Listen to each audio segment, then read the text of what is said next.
Por fin tener esta última mesa de actividades del Segundo Congreso Internacional, Interpretación de la Cultura y de la Sociedad, y cerramos con un broche de oro espléndido, como decimos en México, con la conferencia magistral de cierre que generosamente nos concede el doctor Sixto Castro Rodríguez.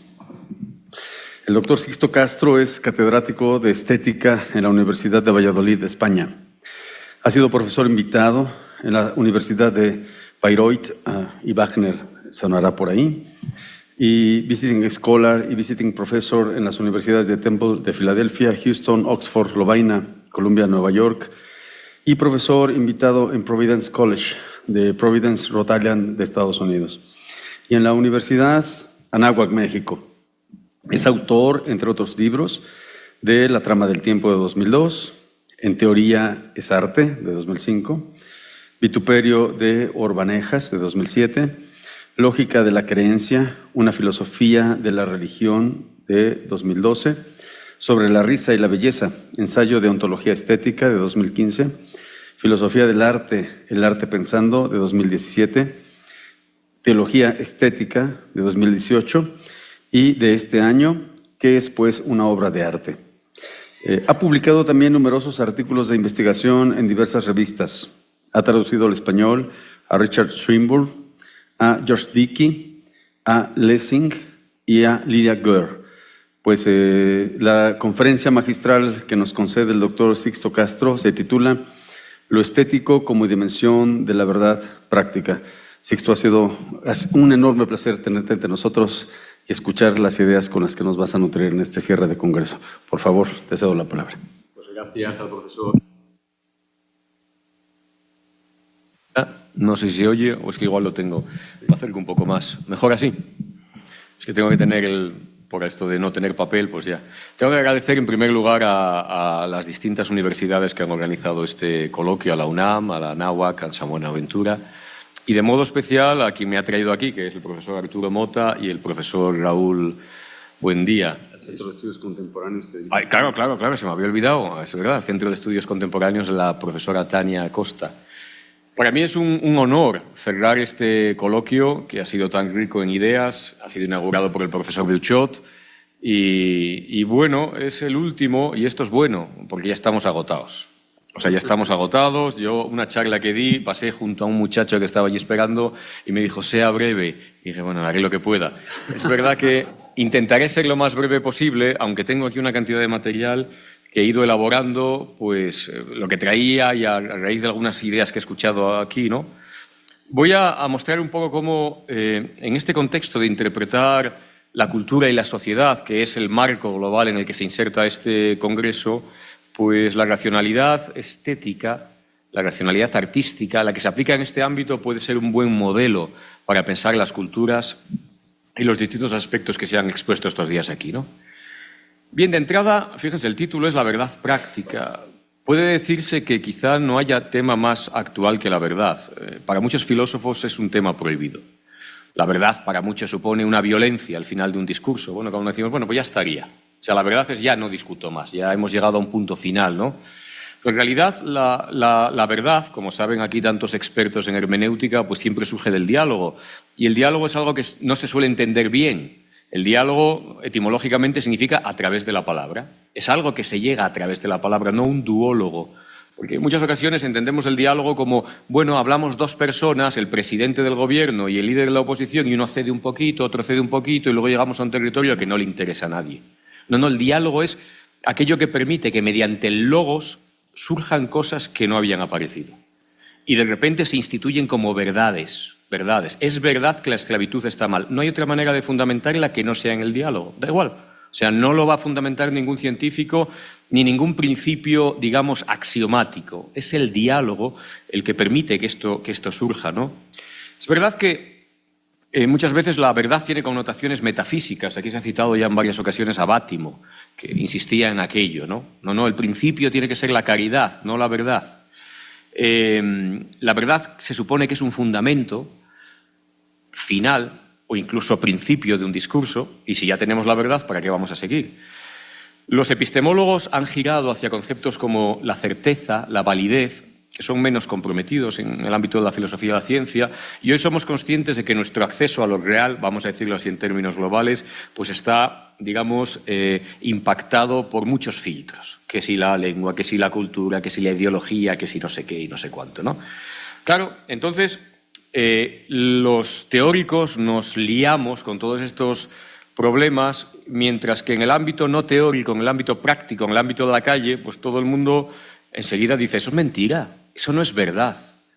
Los presidentes mienten, los presidentes nos manipulan, ha surgido el concepto de posverdad, que en castellano tenemos un término mucho más bonito que se llama paparrucha. La paparrucha es eso, básicamente es una cosa que se tira ahí para engañar a la gente, que se la trague y ya está. O sea, sin ningún tipo de referencia a lo real, ¿no?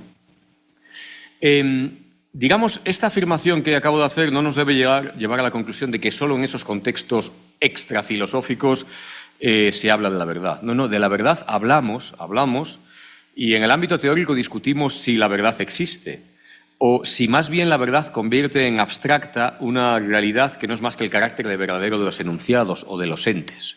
Es decir, decimos, bueno, la verdad no existe, existen enunciados verdaderos o existen entes verdaderos. Ahora hablaré sobre esto, ¿no?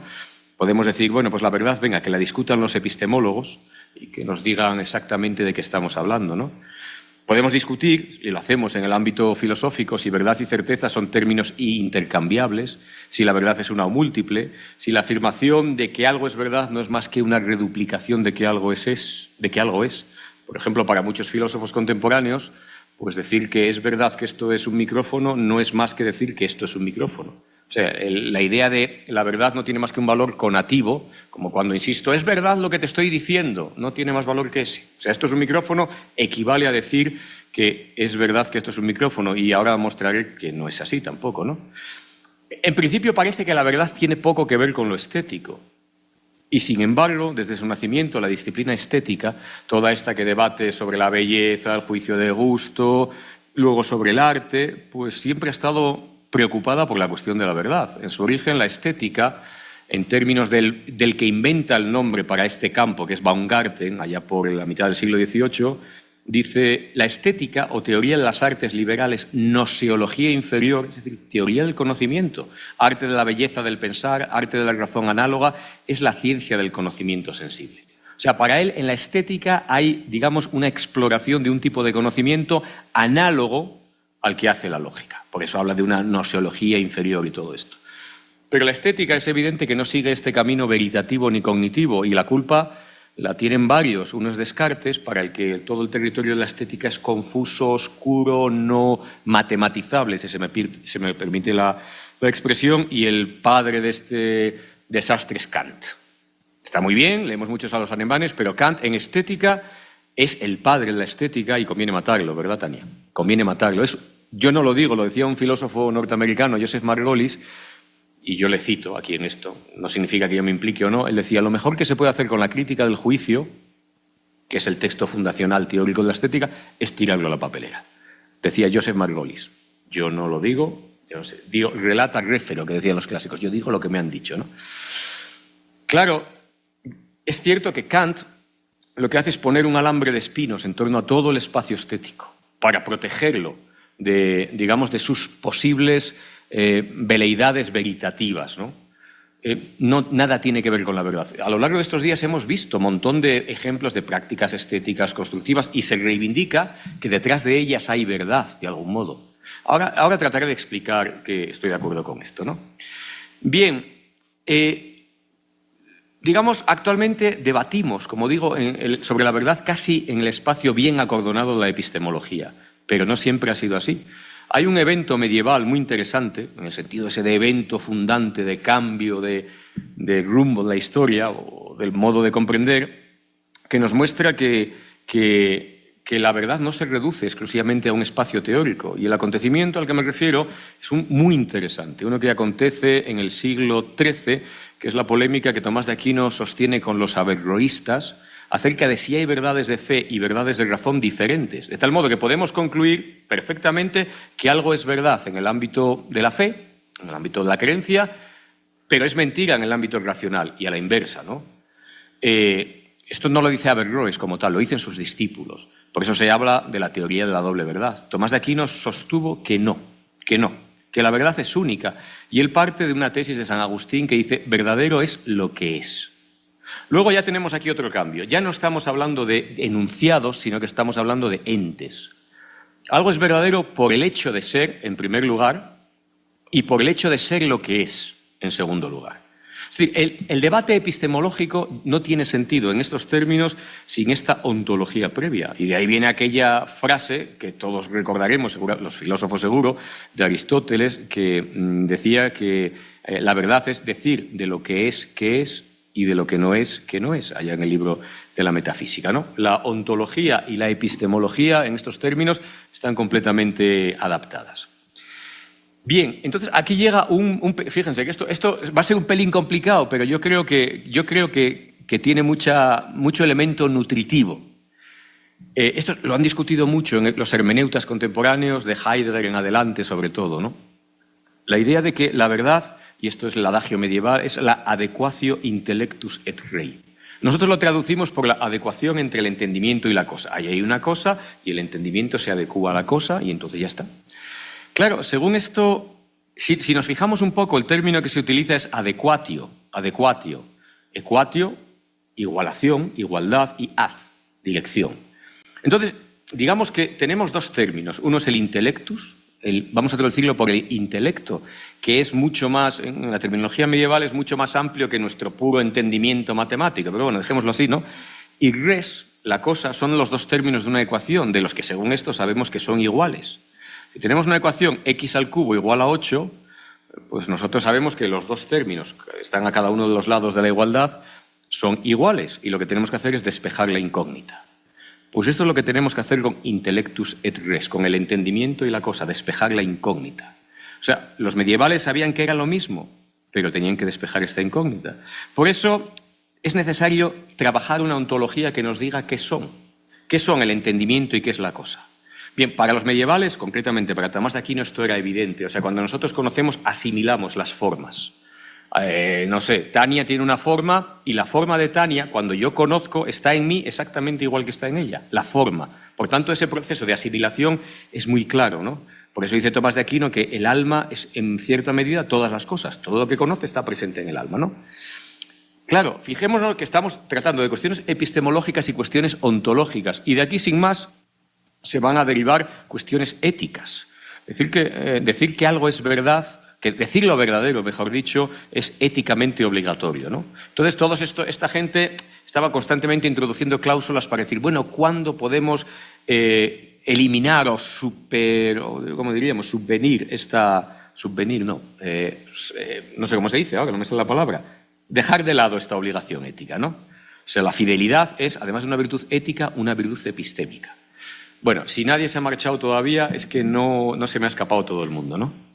Bien, como decía antes, la verdad para los escolásticos no es simplemente una cuestión que tenga que ver con el ser de las cosas. Tiene que ver con la inteligibilidad de lo real. Cuando yo digo que algo es verdadero, estoy diciendo, además de que es, que lo puedo comprender, que lo puedo relacionar con el intelecto, es que puedo llegar a digamos, a esta igualación. Bien, todo esto es para decir que durante mucho tiempo la verdad no perteneció solo al espacio de la epistemología, sino también al espacio de la ontología. Me falta un elemento todavía para meter la estética, porque uno puede decir, ¿dónde queda el arte? ¿Dónde queda la estética? ¿Dónde queda el gusto? Ya llegará, hay que ir paso a paso, ¿no? Para los medievales también, todo lo que existe es, obviamente, fruto de la acción creadora de Dios. Es el entendimiento divino el que causa las cosas al crearlas y establece lo que son. Es decir, establece la verdad de las cosas. Tomás de Aquino dice que no hace falta que haya un entendimiento humano para que podamos hablar de la verdad, porque las cosas se refieren en primer lugar al entendimiento divino. Con tal de que esté Dios, las cosas seguirán siendo verdaderas, aunque no haya ningún hombre. Fíjense que en una concepción moderna ya no suena. O sea, si no hay nadie para juzgar la verdad, para emitir enunciados, pues simplemente la verdad no tiene lugar, ¿no? Para estos la verdad está mucho más allá, ¿no? Entonces, como digo, aparece la idea de que algo es verdadero en primer lugar cuando es lo que debe ser. Lo decimos en el habla cotidiana. Una joya es de verdad cuando es lo que debe ser. Y si es una joya de mentira, porque es una falsificación, es porque no es lo que debe ser. Fíjese que en esta manera de pensar la autenticidad y la falsificación, que esto es un tema magnífico para las falsificaciones en el arte, pues introduce un elemento, vamos a decirle, deóntico, de obligación. Ahora, modernamente estamos convencidos de que del ser al deber ser no se pasa. Los medievales estaban convencidos de que en el ser estaba el deber ser incluido. Bien, fíjense, por poner un ejemplo de un pintor mexicano, un Diego Rivera falso, es falso no por sus propiedades artísticas o estéticas, sino porque no es lo que debe ser. Bueno, por aquí podríamos tirar muy lejos, ¿no?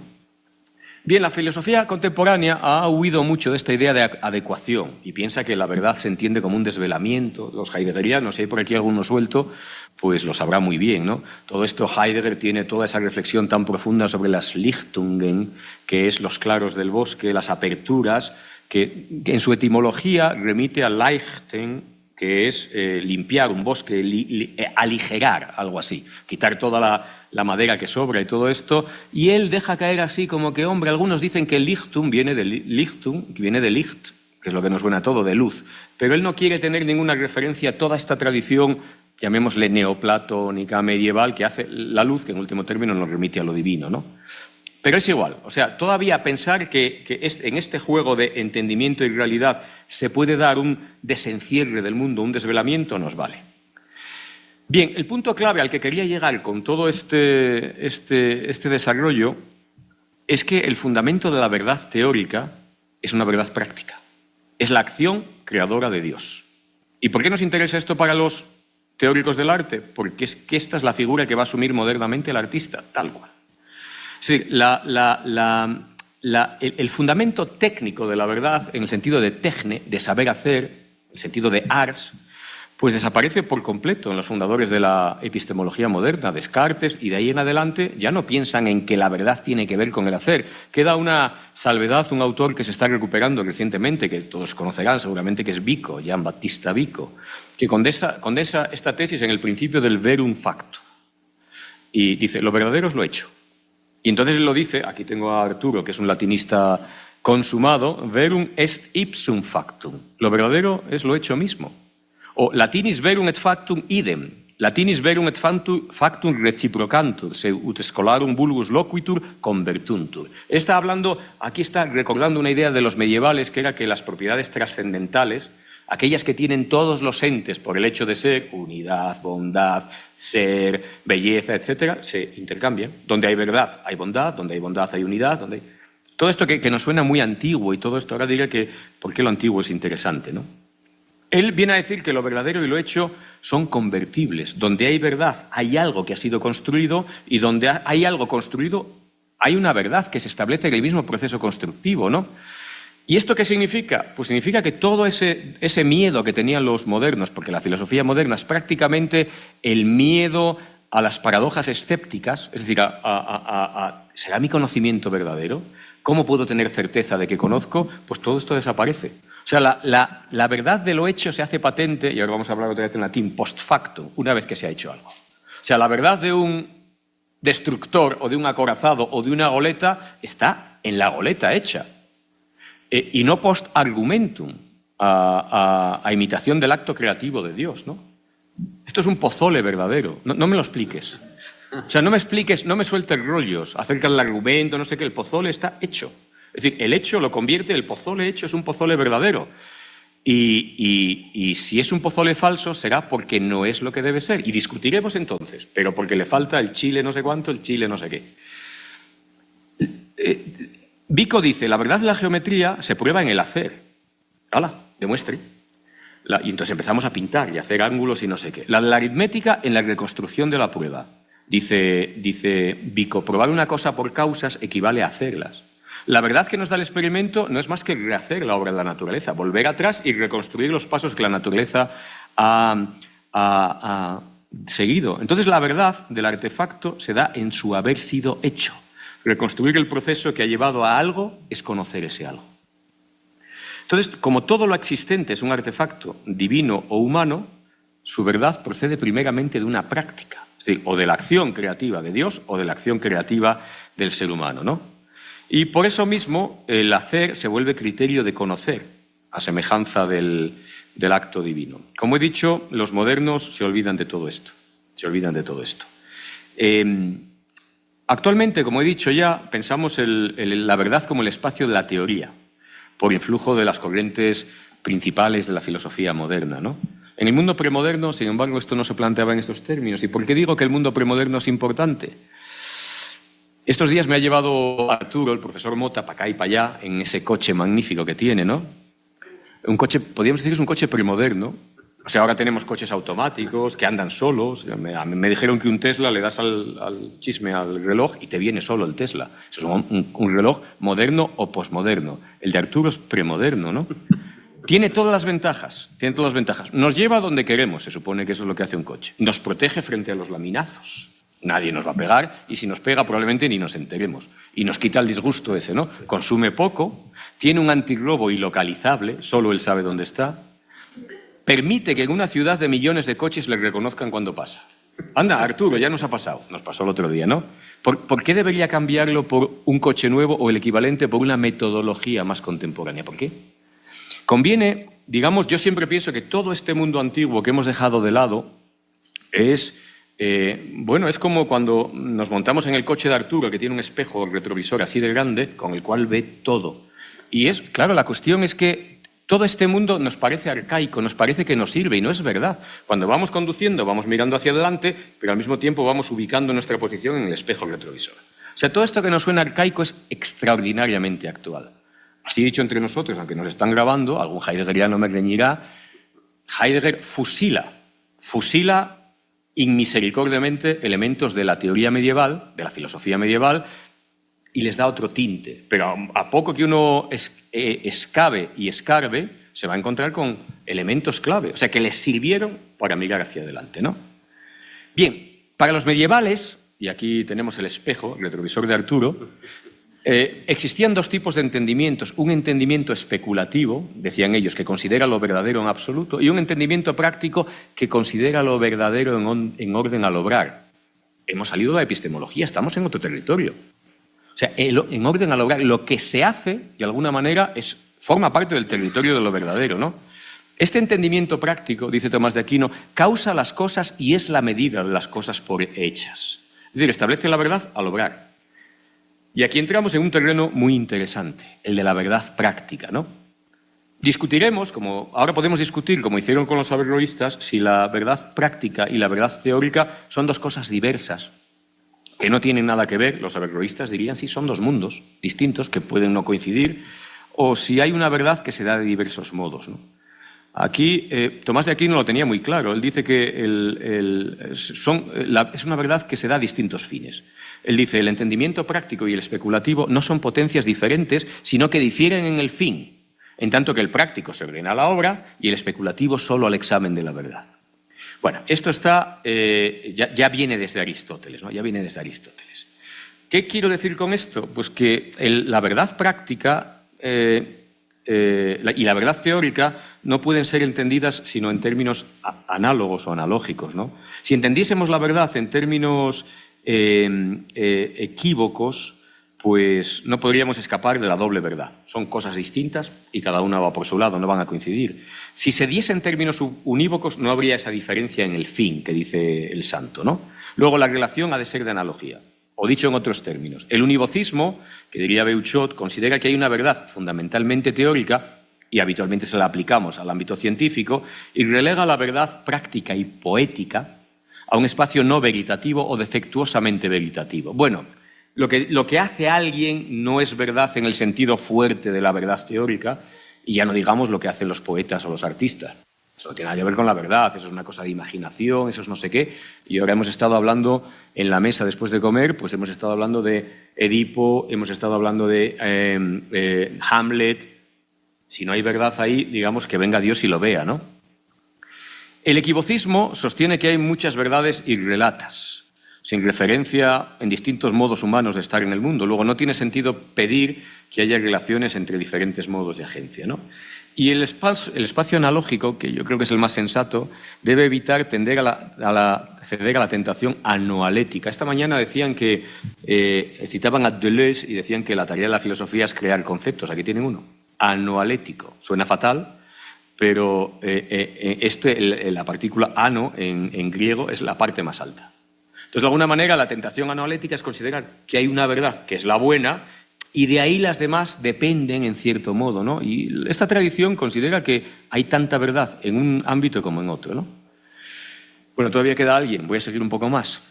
Entonces, he dicho de pasada que la verdad se encuentra en una acción creadora, tanto de Dios como del ser humano. Cuando los medievales hablaban sobre las reglas, porque la cuestión de cómo se aplica una regla, que la asociamos los filósofos inmediatamente a Wittgenstein, los medievales la discutieron por activa y por pasiva, ¿no? Entonces ellos discutían que en algunos casos las reglas eran dadas por otros y en otros casos por uno mismo. Reflexionando sobre si los ángeles pueden pecar, Tomás de Aquino afirma, y cito, «Pecar es desviarse de la rectitud que todo acto debe tener, pero que no pueda desviarse de tal rectitud, hay solo un acto cuya regla sería la energía misma de la gente que lo produce. Al recortar una pieza, si la regla de la operación fuese la mano del artesano, el resultado sería siempre el correcto. Corto lo que me da la gana. Más, si ha de seguirse un modelo, un trazado determinado de antemano, entonces el corte será unas veces preciso y otras no. Tan solo la voluntad divina es la regla de sus propios actos, al no tener nada superior a qué ordenarse como un fin. Por el contrario, la voluntad de cualquier criatura no comporta rectitud en sus actos, sino en la medida en que se ve regida por la voluntad divina de quien procede su fin último. Por ello, el pecado no es imposible de suyo más que en la voluntad divina». Fin de la cita. ¿Pueden pecar los ángeles? Sí, porque no se dan la norma a sí mismos, ¿no? Como en muchos otros casos, toda esta teoría, la teoría estética moderna, asume esta caracterización que la teología medieval reservaba para la acción divina y se la transfiere al genio creador. El genio solo sigue la regla que se da a sí mismo. Si leemos a Kant, en la crítica del juicio, vemos que el genio es origen. El genio origina reglas que no puede explicar y que sirven de ejemplo para otro. Ya no tiene que mirar a ningún sitio. Cuando hablamos de un pensador, bueno, un artista, como, no sé, un renacentista, el renacentista estaba convencido de que sus reglas estaban escritas en otro sitio. Él las seguía, las encontraba. De Kant en adelante, la regla me la doy yo a mí mismo, ¿no? Pero, fíjese, esto es una idea que transportamos del ámbito de la teología y de la metafísica a la estética. Claro, todos estos conceptos, yo esto lo he estudiado mucho, o sea, la idea de cómo este fondo estético está presente cuando se crea esta disciplina. Y hay muchos autores, bueno, que detallan cómo hay un tránsito en muchos pensadores a este respecto. Hay uno muy famoso, que es Meyer Howard Abrams, que sostiene que sin este armazón conceptual de la teología, la estética no se habría desarrollado tan rápidamente como se desarrolló. O sea, a mitad del siglo XVIII, en pocos años tenemos ya la estética montada, ¿no? Digamos, ¿por qué pongo esto? Porque la tesis de que el artista es el artesano que recorta esa pieza sin seguir más regla que se da a sí mismo es la que domina el nuevo sistema de las artes. Sobre todo, como digo, desde que el concepto de genio domina todo el espacio. Tendemos a identificar al artista con el genio y esto es una aportación muy moderna. Yo siempre insisto, les digo a mis alumnos que Miguel Ángel no es un genio. Bueno, lo es ahora porque lo hemos conceptualizado así, pero digamos, a sí mismo no se podía ver en estos términos de genio moderno porque no estaba todo el aparataje conceptual todavía montado, ¿no? Por eso quiero decir que la creación en el siglo XIX y la subordinación de todo nuestro ámbito artístico al concepto de genio no solo es una reacción contra el espacio ilustrado, esa especie de cerrazón. Es lo que se dice habitualmente, no. Fundamentalmente es por esta asunción de esa figura teológica, ¿no? El artista es ahora el que da lugar a la realidad, el que crea la realidad, el que hace posible ciertos discursos sobre ella y el que presenta demandas éticas para con una realidad que la ha producido. Piensen las demandas éticas que establece una obra de arte. O sea, una obra de arte no es un artefacto cualquiera. Ayer estuve yo en el MUAC, ¿verdad? En el MUAC. Y las obras que cuelgan en el MUAC exigen ser conservadas, exigen ser estudiadas, exigen ser reparadas, exigen ser transportadas de determinado modo. Exigen. O sea, una obra de arte se convierte en un sujeto de derechos, que no los tiene un artefacto indistinguible que tengamos en la calle, ¿no? Por ejemplo, si lo que hacen ustedes, lo que nos han comentado estos días, son obras de arte, entramos en un territorio que puede establecer ciertas demandas éticas, jurídicas, y si no, si simplemente es una acción, llamémosle colectiva o no sé qué, pues ya entramos en otro territorio, ¿no? Entonces, digamos que el artista establece esta regla, él la da y, por tanto, establece un espacio de verdad, ¿no? Bueno, tenía aquí una cuestión sobre el arte y las reglas que está si quieren ver el lío que tiene montado Kant en la cabeza en la página, en la crítica del juicio, lean desde el parágrafo 46 en adelante. Kant va para adelante si el artista tiene que seguir reglas o no, sí, que no, y él ya ve que le sale el monstruo, digamos, del genio romántico, que ya no es un ilustrado. Ya no le cabe dentro de los esquemas la ilustración y Kant tiene miedo de lo que le está surgiendo. Es una especie de golem que se le escapa de las manos, ¿no? Bien, esto es muy interesante, pero no me voy a meter en ello porque me deben quedar 10 minutos. Bien, la práctica básicamente consiste en seguir reglas y esto es el territorio de la razón práctica. Es el territorio de la razón práctica, ¿no? Es evidente que cuando hablamos de seguir unas reglas no cabe el sueño univocista de encontrar un único modo de llevar a cabo una práctica o de seguir una regla, ¿no? Como si simplemente esto fuese de codificar algo. Las artes rechazan el ideal mecánico y obligan a introducir referencias a cosas que no son mecanizables, a la tradición, al estilo, al género, que son espacios no formalizables, ciertamente informales. El estilo, ¿qué es el estilo? Pues es una cosa que todos de alguna manera captamos, pero como los grandes conceptos filosóficos no somos capaces de definir con mucha precisión, ¿no?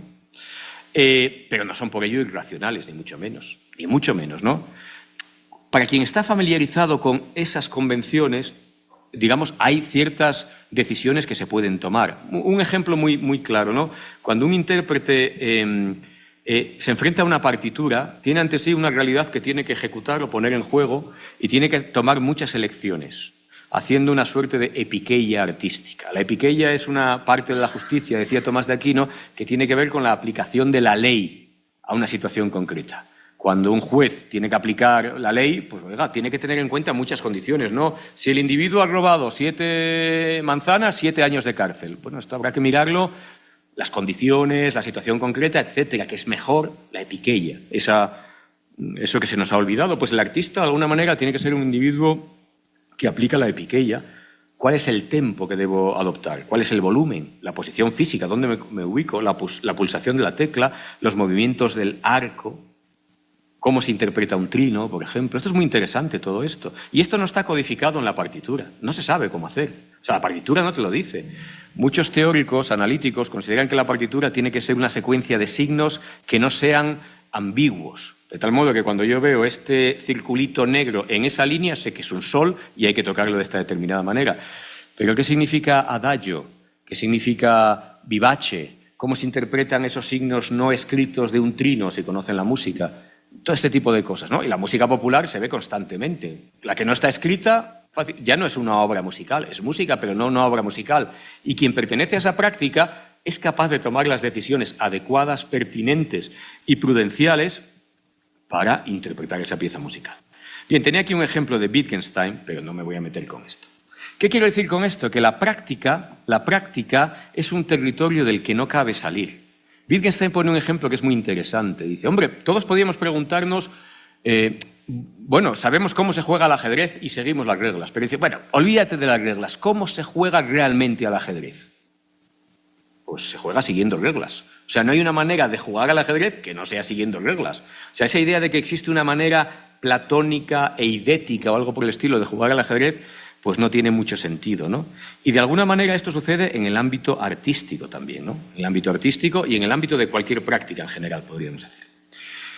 Bien, en el arte muchas veces hemos olvidado este particular, que estamos en un espacio regulado, sobre todo por la apelación a elementos irracionales o transracionales, que son a los que aludimos habitualmente, la idea de inspiración, la inaccesibilidad especulativa de lo estético. Es un territorio oscuro, cada uno tiene su gusto, esto no se puede racionalizar, eso es un error. O sea, todo eso es sumamente racional. Otra cosa es que se pueda poner en forma, digamos, de la racionalidad que algunos reclaman. Obviamente no. Pero digamos que negar que el artista tenga que seguir reglas es un ejemplo típico de lo que podríamos llamar la falacia anómica. La falacia anómica, que es aquella en la que cae quien dice que la única regla que tiene que seguir un artista es no seguir reglas. Ya hemos puesto una regla, o sea que no hay manera de salir de este espacio, ¿no? digamos que, y esto viene de la concepción propia del artista, como digo, del siglo XIX, que considera que no puede regularse de ninguna manera, ¿no? Bien, y una última apreciación respecto a esto. Claro, tenemos que discutir, como hace John Searle, entre las reglas constitutivas y las reglas regulativas. Las reglas constitutivas son las que constituyen una práctica y no se pueden cambiar. O sea, para jugar al tenis, pues hay que jugar siguiendo esas reglas. Se hace así, se hace asado. Pero las reglas regulativas son mutables. Yo me acuerdo, no me acuerdo de qué año fue esto, pero yo me acuerdo que conocí el baloncesto, aquí hay gente de mi edad más o menos, cuando no existían los tiros de 3 puntos, ¿no? De repente se decide y se cambia y el baloncesto empieza a jugarse de otra manera, ¿no? Entonces, la cuestión es que hay ciertas reglas constitutivas que también pueden cambiar y dan lugar al cambio de una práctica, todo esto. ¿Cómo se sabe qué reglas hay que seguir o cómo se siguen? Pues Wittgenstein habla del sentimiento por las reglas. Sentimiento por las reglas, que se parece mucho a la prudencia aristotélica, a la frónesis, la racionalidad práctica. ¿Con esto qué quiero decir? Pues cuando alguien está escuchando una pieza, o sea, cuando vas a clase de música, si alguien ha estudiado música, pues su profesor o profesora le dirá, mira, esto se interpreta así porque no sé qué. ¿Pero eso se puede demostrar apodícticamente? No. ¿Pero eso es un ámbito veritativo? Sí. O sea, de alguna manera es el ámbito de la racionalidad práctica, ¿no? Bien. Y el último punto que quiero tocar, el último, me quedan muchos puntos, pero el último que voy a tocar es esto. Cómo en el ámbito práctico resolvemos cuestiones irresolubles en el ámbito teórico, ¿no? El ámbito de la música es muy interesante. Dime cuánto tengo. 10 minutos. 10 minutos, estupendo, me da más que suficiente. Aunque me quedan 12 páginas, pero... Bien, el asunto es palmario, ¿no? Es muy claro de la música. O sea, podemos pensar que ¿qué demonios es la música? Pues algunos dicen, es una entidad platónica que preexiste a la acción de los artistas y los artistas únicamente la descubren. Hombre, la música no es más que una combinación de sonidos que son relaciones matemáticas. Las relaciones matemáticas son independientes de mí, preexisten, y lo que hago es seleccionar determinadas relaciones matemáticas, ya está. Que además, como todas las combinaciones ya se dan, pues ya preexisten. Bueno, es una manera de razonar un poco extraña, ¿no? Podemos pensar, por otra parte, que la música no es más que el conjunto de las interpretaciones sin que haya nada fuera de ellas, ¿no? Para los que defienden ese carácter de universal de la obra, pues la destrucción de una obra musical, desaparece la Quinta Sinfonía de Beethoven, eso solo implica que nosotros carecemos de medios de acceder a esa música, pero no que haya desaparecido, por algún sitio anda, ¿no? Puede descubrirse en otro momento, pero si yo la descubro dentro de 200 años, todos los elementos, digamos, históricos, todos los elementos materiales desaparecen. De tal modo que llegamos al absurdo de que dos piezas indistinguibles, una compuesta en el siglo XIV y otra compuesta en el siglo XX, son la misma pieza. Y es evidente que, atendiendo a los contextos históricos y a muchas otras posibilidades realizadas en una y en otra, pues no podemos hablar de la misma obra, aunque sea el mismo texto. Esto los teóricos de la literatura lo conocen. El Pierre Menard, autor del Quijote, va sobre este asunto, ese texto de Borges, ¿no? Entonces, claro, podemos estar discutiendo si la obra musical es un universal, si existe, si no existe, si no sé cuánto. Claro, todo esto son, digamos, realizaciones del entendimiento especulativo que enzarzan a los intérpretes relativos a la cuestión de la ontología de una obra de arte. Nelson Goodman, este teórico norteamericano, es quizá lo más famoso, es muy famoso por muchas cosas, pero una es lo que él llama la paradoja de la nota errónea. Y él dice, un intérprete de piano que interprete una sonata de Beethoven y se equivoque en una sola nota, ya no está tocando la sonata de Beethoven.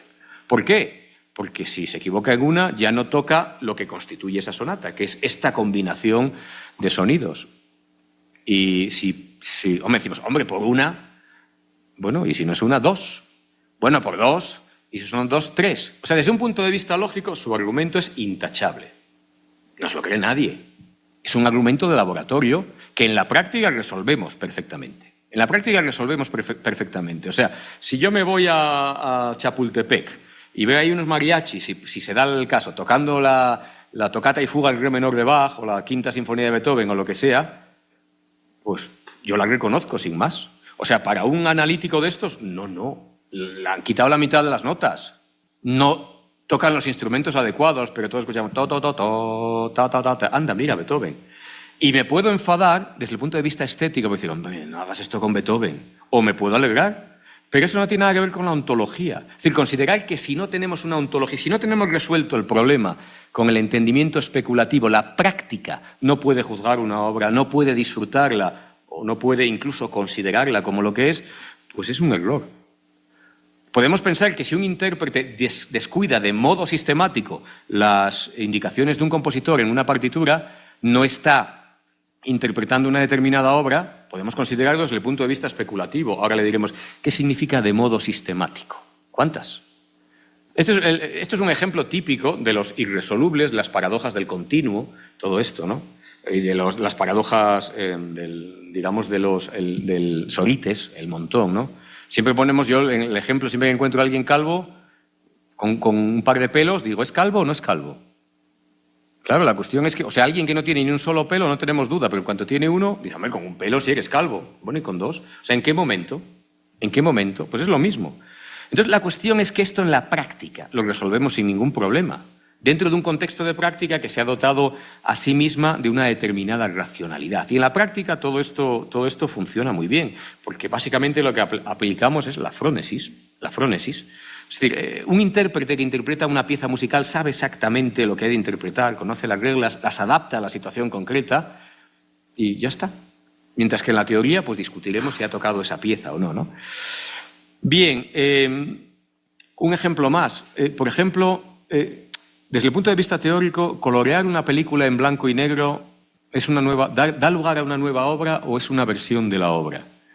Claro, aquí hay que tener en cuenta también aspectos del contexto. No es lo mismo colorear Manhattan, de Woody Allen, o la lista de Schindler, que conscientemente han sido hechas en blanco y negro como una opción artística por el director, que colorear, yo qué sé, El nacimiento de una nación, de Griffith, de allá del año 15, o El ángel azul de von Sternberg, de 1930.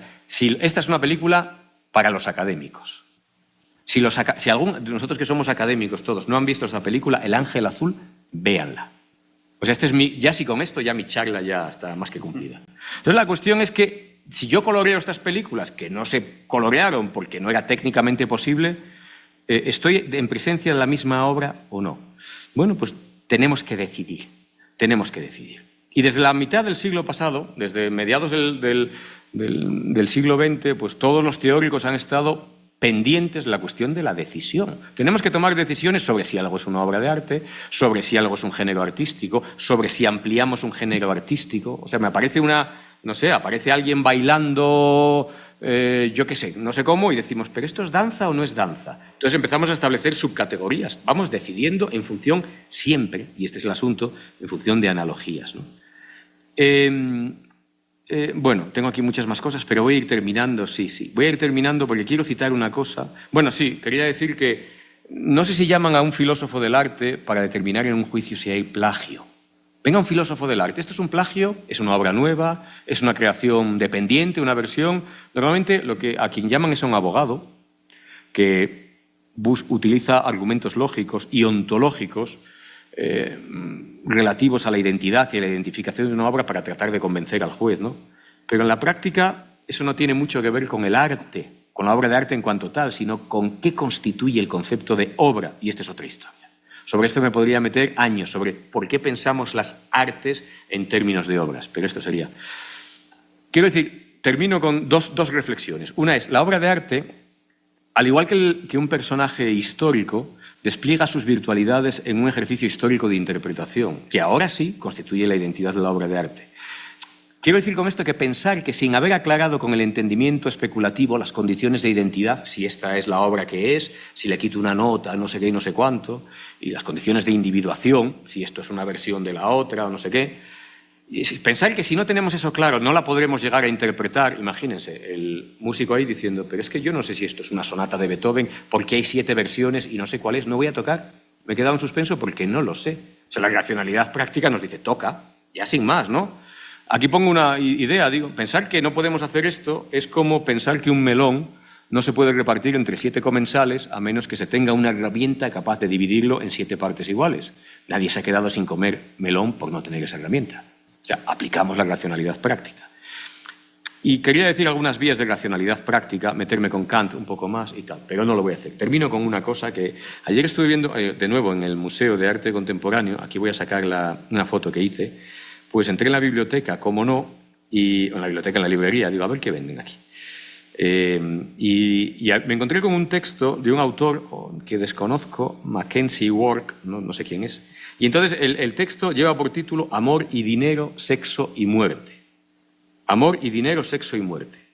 Y entonces yo me quedé y digo, hombre, eso me recuerda mucho a otra cuestión disputada de Tomás de Aquino. Las cuestiones disputadas eran aquellas que, bueno, de algún modo, cuestiones quodlibetales, en cualquier caso, que le podían plantear, quodlibet, lo que quieras, lo podían plantear a un profesor. Oiga, ¿usted cree que el Papa tiene más autoridad que el concilio? De repente, dice, uy, espera, a ver, como tenía que contestarlo, digamos, allí digamos, a pecho descubierto, ¿no? Y en una cuestión quodlibetal que hoy es políticamente incorrecta, pero así la dice, fíjense, lo que se pregunta Tomás de Aquino, si es más poderoso la verdad, la mujer, el vino o ¿cómo?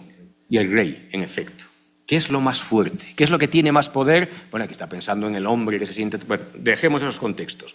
Pongámoslo en términos contemporáneos. La verdad, por un lado, el poder, el dinero, lo es. Aquí tenemos amor y dinero. El dinero, el sexo, el amor, la intimidad, la identidad hoy, el placer, que en último término no es más que la supremacía del yo. O sea, el placer, bueno, que me corrijan aquí, ¿no? O sea, ¿qué es más importante? La verdad, el poder, el sexo o el placer. ¿Quién gana? Aquí tenemos, en vez de poner la verdad, aquí ha puesto la muerte. O sea, ya nos da idea de en qué mundo vivimos, ¿no? Pasamos de la verdad a la muerte, pero bueno. Entonces, ¿quién gana? Tomás de Aquino está convencido de que la verdad, como premoderno, los otros elementos han tomado su lugar posteriormente, ¿no? En esta charla he tratado de mostrar que la verdad, en la forma de la verdad práctica que se pone, valga la redundancia, en práctica en todo el espacio del juicio estético, de la creación de la obra de arte, de la experiencia estética, puede reivindicar su lugar en nuestras culturas y sociedades, no solo como verdad teórica, sino también como verdad práctica y poética, es decir, creativa. Muchas gracias.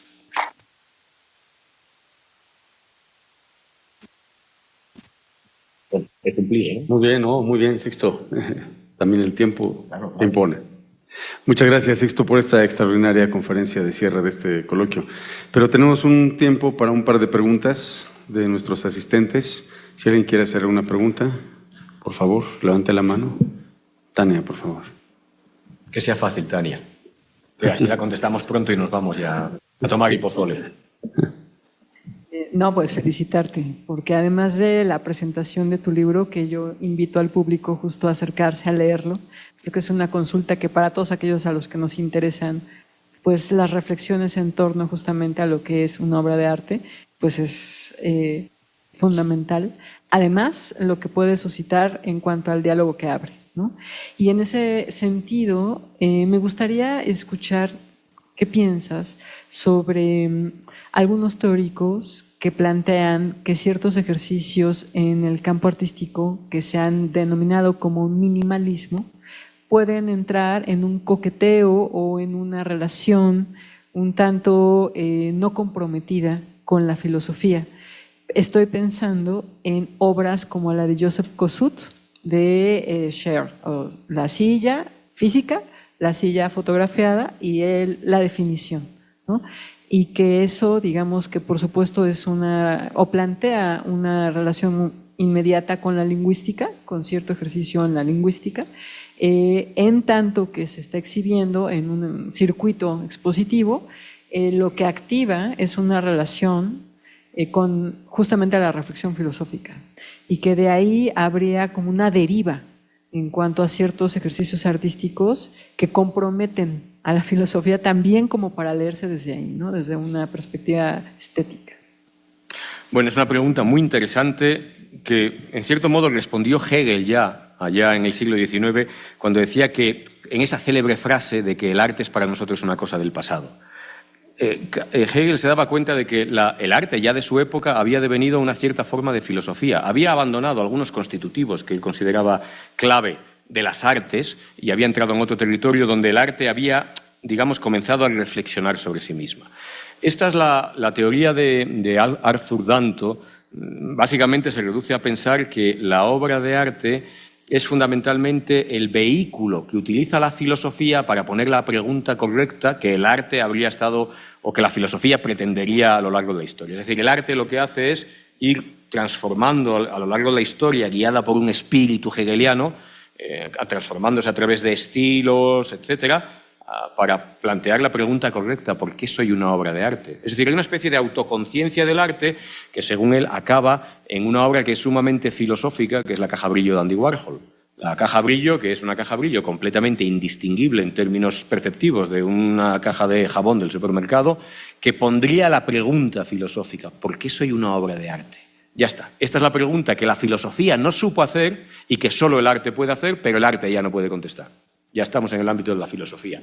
Y por eso buena parte del arte, podríamos decir, siguiendo a Hegel, del XIX en adelante, y es evidente que del siglo XX, es tremendamente filosófico. O sea, ha abandonado, digamos así, esta concepción que se forja en el siglo XVIII, vinculada mucho al carácter de belleza de las artes. O sea, nuestro concepto de arte contemporáneo deriva, aún por matando al padre, de la concepción de las bellas artes. Las artes ya no son bellas, y eso ya no es una condición, pero surgen de ahí. Cuando nos vemos obligados, todos estos Watteau y toda esta gente, a meter dentro de un mismo saco cosas irreconciliables, como la música, la poesía, la pintura, y uno dice, ¿qué tienen en común? O sea, estamos convencidos de que son bellas artes, y decimos porque imitan la belleza de la naturaleza, pero pensemos un poco más. O sea, ¿qué tienen en común la pintura con no sé qué? Y una vez que pensamos, tenemos esto, entonces podemos empezar a establecer las diferencias, cuál la hace mejor, etcétera, pero siempre que tengamos el saquito de cosas que podamos comparar. Puedo comparar la danza con la música, pero no voy a comparar la danza con la producción de pozole, no. Pero, ¿y si sí? Claro, cuando rompemos ese saco y metemos otro, y en cierto modo la posmodernidad es la ruptura de esos límites. De repente, ¿y por qué esto, no? No lo sé. Es decir, y claro, todas esas distinciones tienen mucho que ver con el concepto de obra. En la filosofía de Adorno, la obra de arte es la que tiene ese poder revolucionario, también filosófico. Y lo que no es obra de arte, pues no lo tiene. Entonces, nos vemos obligados a pensar en términos de obras. Pero bueno, no sé, ya me he ido a no sé dónde, no sé por qué. Pero bueno, la idea es esa, ¿no? La idea es esa, sí. Gracias. Ambrosio, por favor. Muchas gracias. Perdón, me atrevo a hablar y... Habla, Ambrosio. Danos tu palabra sabia. Porque no había estado antes y ayer que me hiciste favor de enterarme de tu conferencia dije, no me la pierdo, perdón. Bueno, de estética y de arte soy muy poco, simplemente me gusta, pero déjame plantearte un problema que en la historia de la filosofía y de la arqueología en México fue muy importante, que es Manuel Gamio. Manuel Gamio, un antropólogo muy importante, en la que se plantea el criterio de obra de arte y de belleza con la escultura. Es un problema en México muy importante.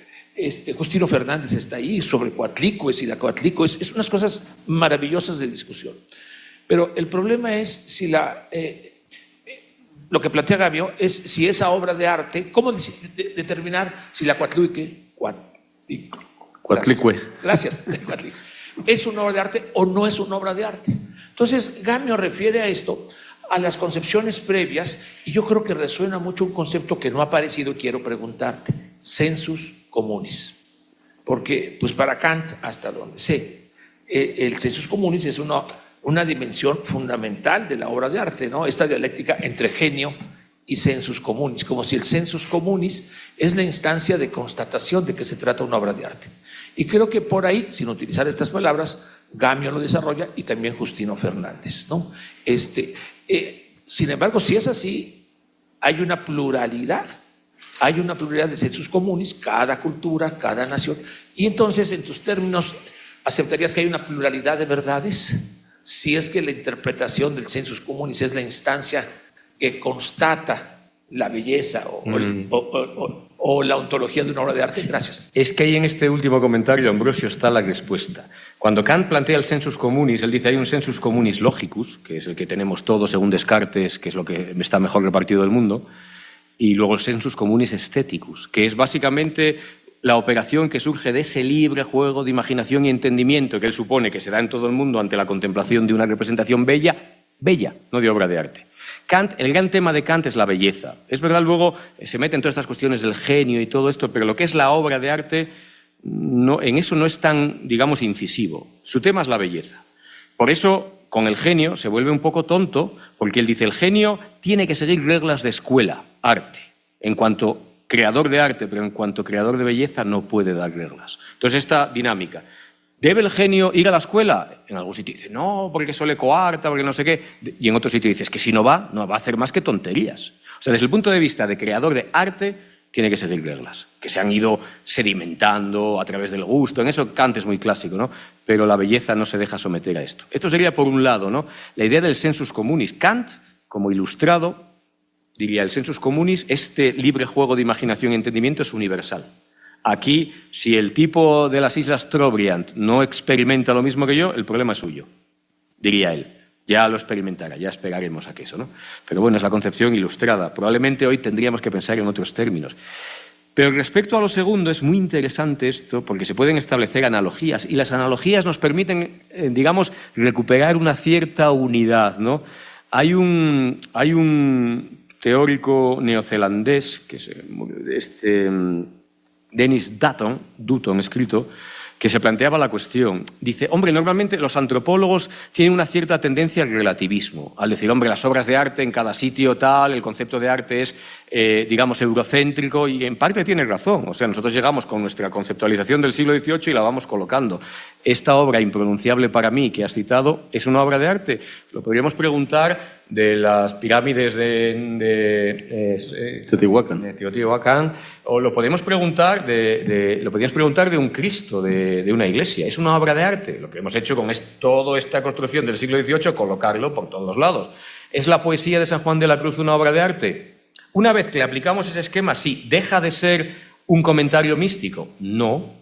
¿Deja de ser un icono religioso? No. ¿Deja de ser Teotihuacán un lugar de culto? No. O sea, de alguna manera hemos pensado que las obras de arte solo pueden ser obras de arte y nosotros hemos decidido esto, ¿no? Las obras de arte, el urinario de Duchamp, famoso urinario, es una obra de arte y es una chorrada, o sea, una tontería, una broma que él mismo quiso gastar. Sigue siendo una broma. O sea, juega los dos juegos. Entonces, la idea de que solo puede ser una cosa, pues no.